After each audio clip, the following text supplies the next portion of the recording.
Hey friends, welcome back to the channel and join me in this hop celebrating Brianna's 500 subbies. So please make sure you hop along and check out the rest of the participants and let's get started. So I've pulled out a bunch of things in my stash. I'm using some Bella Blvd product, some sequins from Spiegel Mom's Scraps. I had plans to use the Scrap and Happy Studio Epoxy Flare, but they don't make it on the layout. So the first step really is I wanted to play with shapes and do a little bit of asymmetrical layout.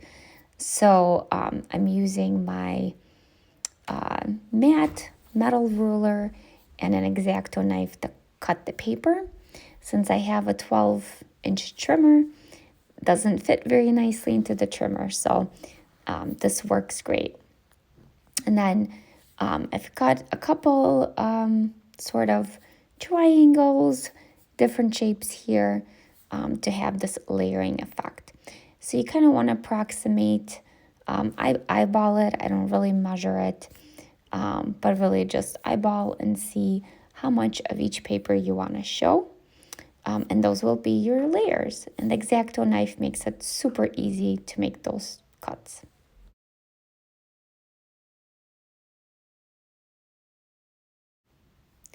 Before you adhere anything down, you kind of want to get the placement of your papers and your photo. But we're going to do some mixed media on the layout. So want to make sure that you wait to adhere anything until that's complete. So the photo here is my boys, or one of my boys, and his friends. They went trick-or-treating together last year, and I just love the picture. It's just such a cute one. I love the colors. So when I was pulling all the papers and embellishments together, I was very mindful about the colors I was using here. So get your photo placement and then pull out some stencils. And if you have Cloud Whip, or if you have gesso, any type of medium like that will work just perfectly fine. I've also used like stickles and pops of color for stenciling as well. You just want to work quick and then make sure you wash or wipe off the excess from your stencil so that it doesn't stay on there forever and ever. So I've used this kind of starry stencil from scrapbook.com and the Cloud Whip. And then once that's dry, you can go in and do a second stencil. So this one's just these like funky little circle dots. I believe this one was from Vicky Boutin, one of her collections. But yeah, any stencil will work. Because I'm kind of doing white on white, you really don't see it a lot, but it does give a little bit of texture, especially when you're looking at the layout in person. In real life, you can really see the detail. Give that time to dry. Usually with like Cloud Whip, it's about an hour, maybe even less than that.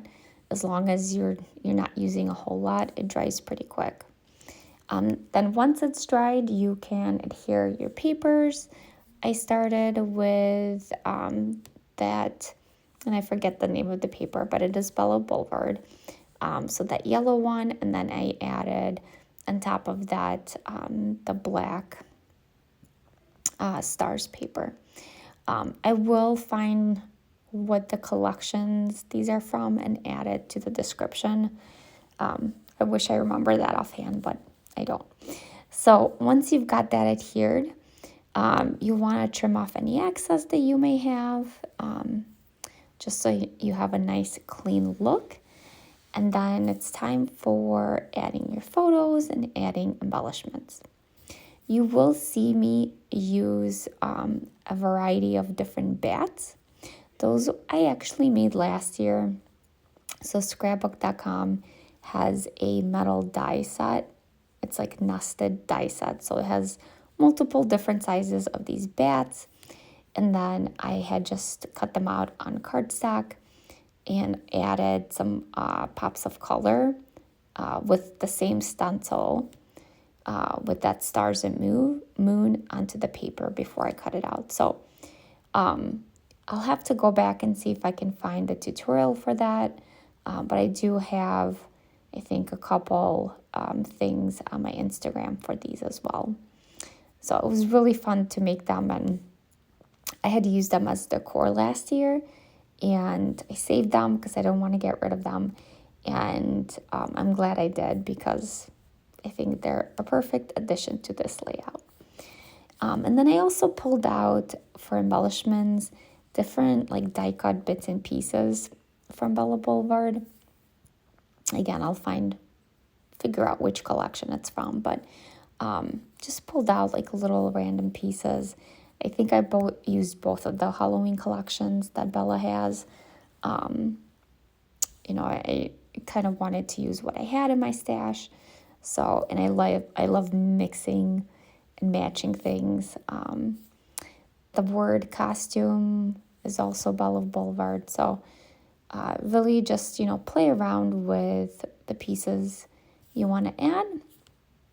And I was going to add epoxy flare to my layout, but I just couldn't figure out the clusters or where to put them. So I'll save them for a different layout. So have fun playing around with the placement of all the different embellishments.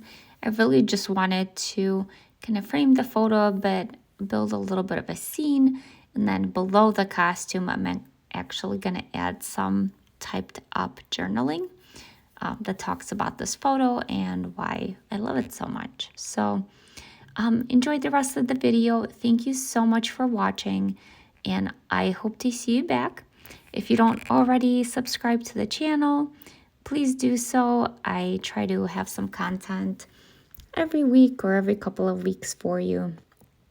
And I appreciate any comments, likes, shares that you have as well. It gets the content out to other folks that may need to be inspired. So thank you so much, and I'll see you later.